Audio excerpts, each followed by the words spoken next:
You've had roasted garlic tomato soup before, but have you tried roasted garlic tomato grilled cheese soup? That's another question. Let's make that. Preheat your oven to 450. Cookie sheet. Wash your tomatoes. Don't use soap. Cut them in half. Take out that piece right there. Just like that. On the tray, 1 cooking onion.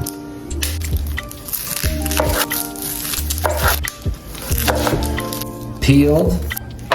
On the tray with the tomatoes. Full head, garlic. Off with the top, just like that. Foil.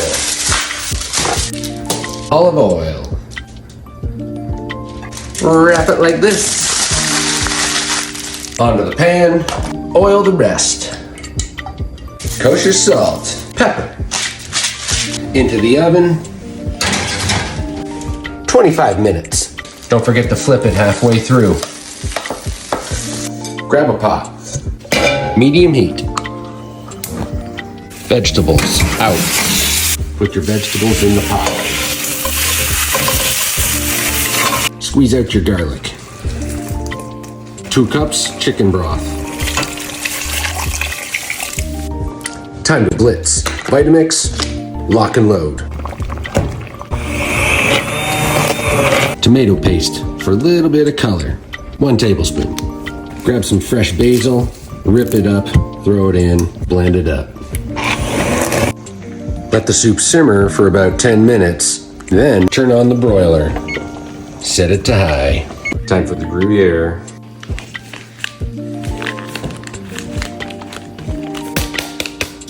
Now for the best part. Ladle in your soup.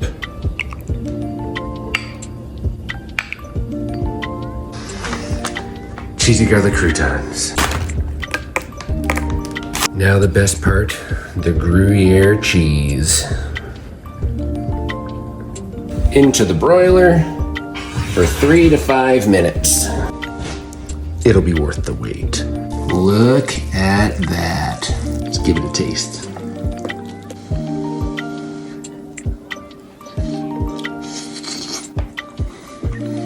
Oh. Why didn't I think about this till now?